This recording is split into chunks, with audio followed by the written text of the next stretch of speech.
여러분 안녕하십니까? 광주 MBC 뉴스데스크입니다. 밤사이 많이들 놀라셨죠? 천둥 번개와 함께 쉴 새 없이 쏟아진 장대비는 광주 전남 지역 곳곳에 생채기를 남겼습니다.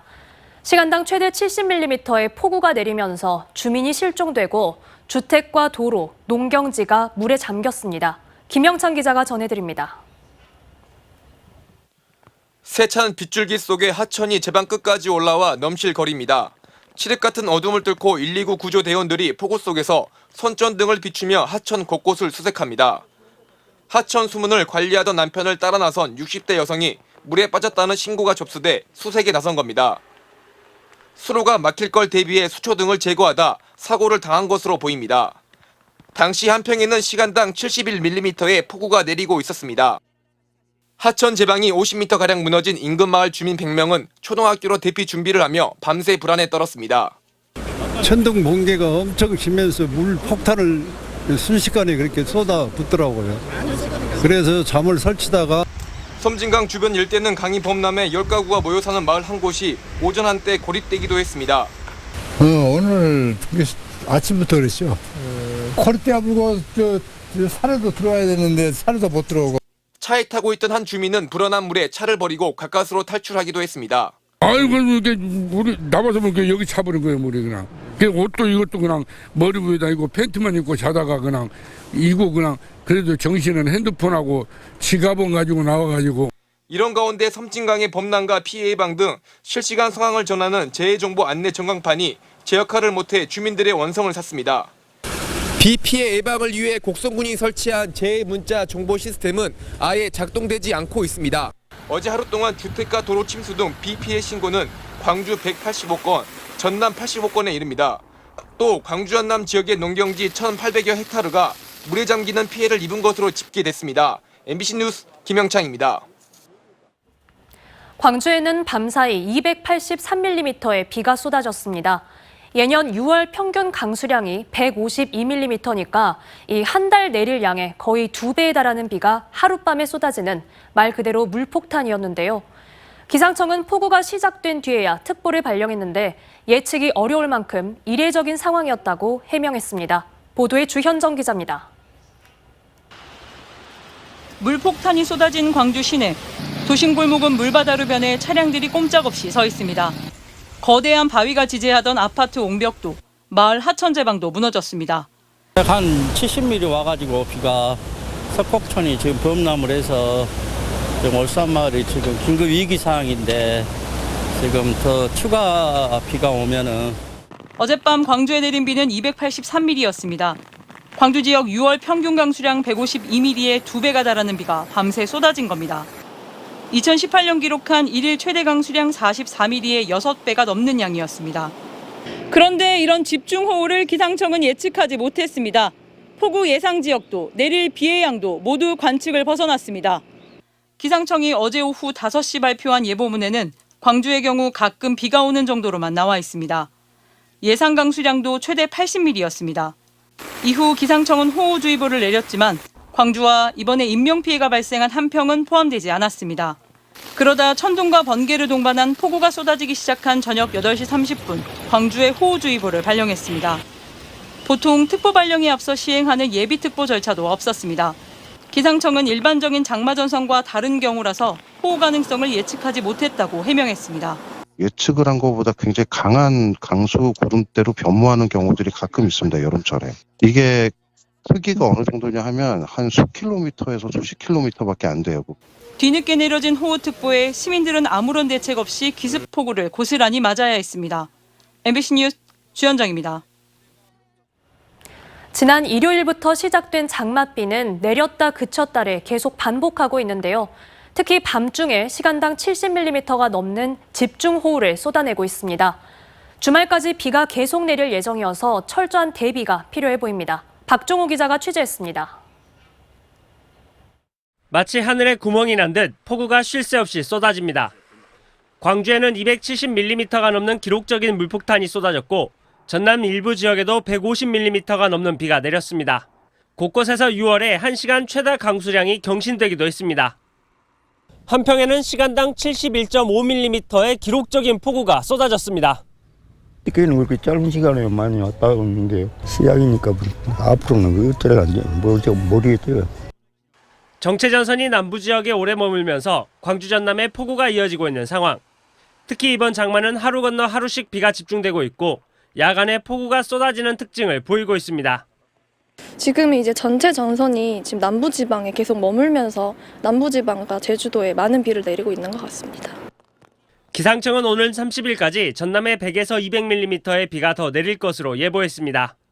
전라남도와 일선시구는 재난안전대책본부를 가동하고 재해취약지구 순찰 활동을 강화하는 등 비상근무에 들어갔습니다. MBC 뉴스 박종호입니다.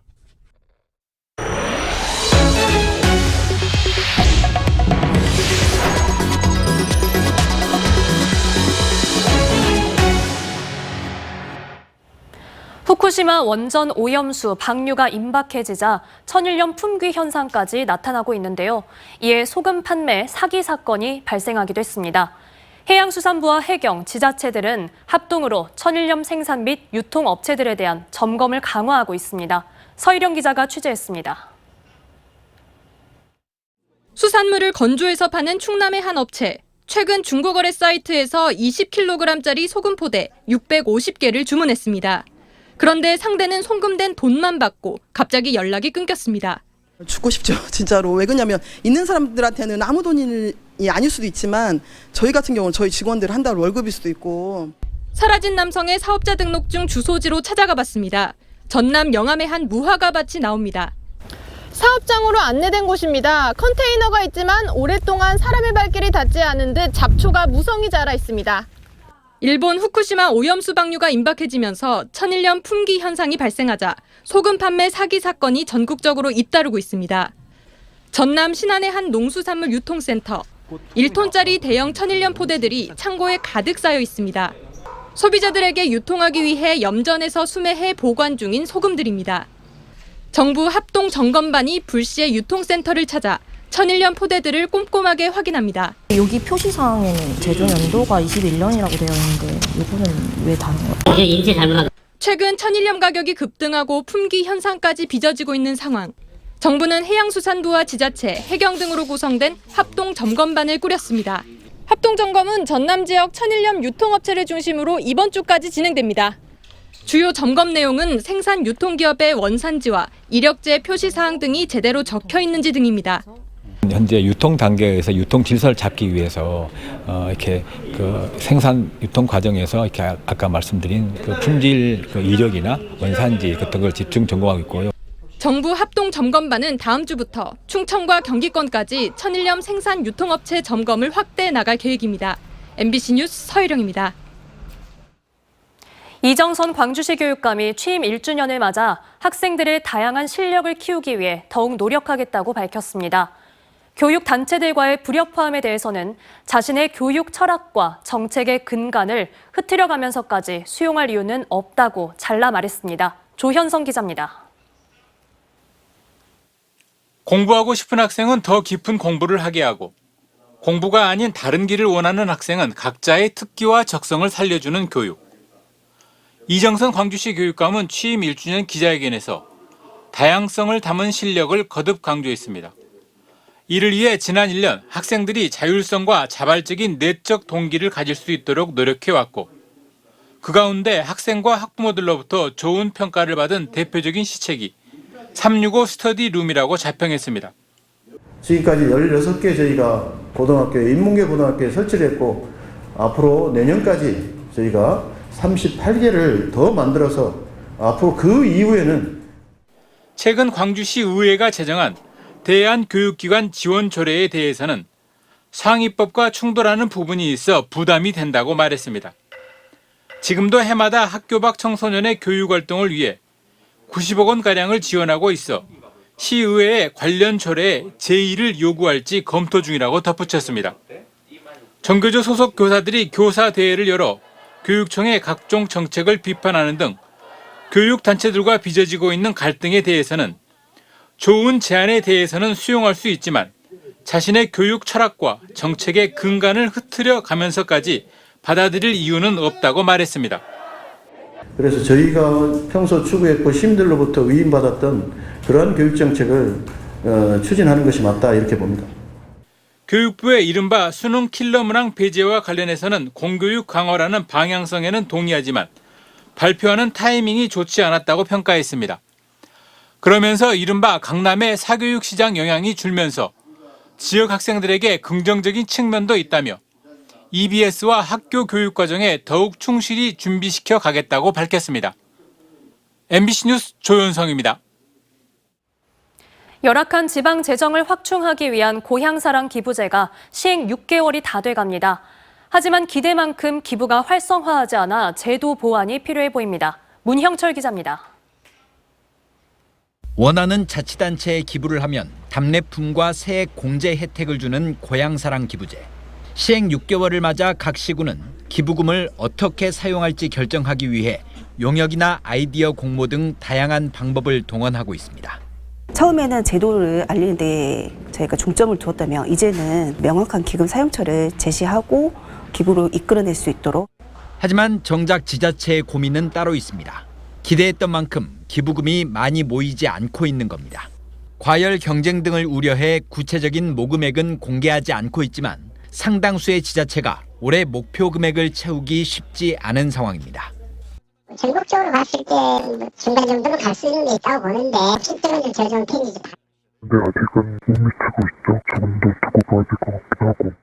전액 세액 공제를 받을 수 있는 금액은 10만 원. 기부 금액도 최대 500만 원까지로 제한돼 있고 법인은 아예 참여할 수 없습니다. 법인들도 자격으로 하시고 싶지 않으시더라고요. 개인으로 밖에 안 돼 있으니까 포기하신 분들도. 또 향후회나 동창회 등을 통해 기부를 독려하는 것은 물론 전화나 문자 메시지 등을 이용한 홍보도 금지돼 있습니다. 이 때문에 제도를 활성화하기 위해서는 세액 공제 혜택과 최대 기부 금액을 늘리고 주소를 둔 지자체에 기부를 금지하는 규정도 완화해야 한다는 지적이 적지 않습니다. 특히 인구 감소 지역에 대한 기부 활성화가 중요합니다. 이러한 지역에 기부를 하게 되면 세제 혜택을 강화하거나 답례품으로 지급하는 특산품의 상한선을 인상하는 방안 등도.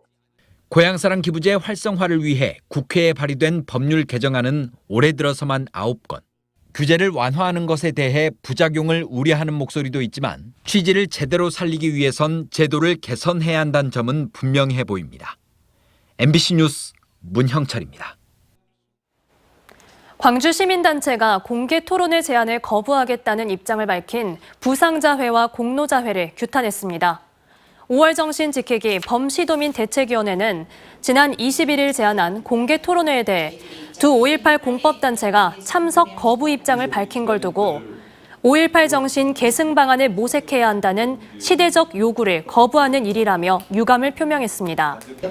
그러면서 지난 2월 대국민 공동선언식에서 시작된 갈등을 다시 대화로 풀어나가자며 공개 토론회에 참여하라고 거듭 촉구했습니다.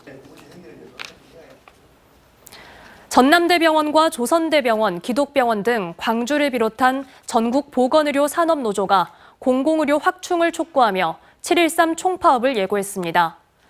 전국보건의료 산업노동조합 광주전남지역본부는 광주시청 앞에서 기자회견을 열고 다음 달인 7월 12일까지 보건의료 인력과 공공의료 확충, 노동계약 중단 등의 문제가 해결되지 않는다면 전국 128개 보건의료노조 지부 147개 사업장 노조의 6만 천여 조합원들이 전면 투쟁에 나설 거라고 말했습니다. 또 이들은 광주시의 공공병원 민간 위탁 철회와 비리 의료재단 퇴출도 요구했습니다. 전라남도는 사무관리비를 사적으로 사용해 인사위원회에 회부된 공무원 14명 가운데 10명은 중징계, 4명은 경징계 의결했습니다. 또 전라남도는 이달 말까지 이뤄지는 근무평가에 이번 감사 결과를 적용하기로 했습니다. 한편 경찰은 전라남도가 수사 의뢰한 공무원 6명에 대해서도 압수수색 등을 통해 확보한 자료를 토대로 수사에 속도를 내고 있습니다. 정창선 중흥그룹 회장이 전남대학교에서 명예 박사 학위를 받았습니다.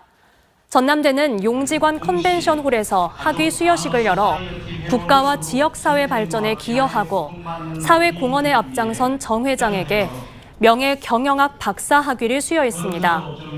정 회장은 1960년대 건설업에 입문해 양질의 민간 공동주택을 공급하며 중흥건설그룹을 성장시켰고 중흥장학회와 사회복지 공동모금회 등을 통해 매년 고등학생들에게 장학금을 지급하고 있습니다. 언제 어디서나 내 손 안의 뉴스. 광주 MBC 뉴스 유튜브 구독으로 함께하세요.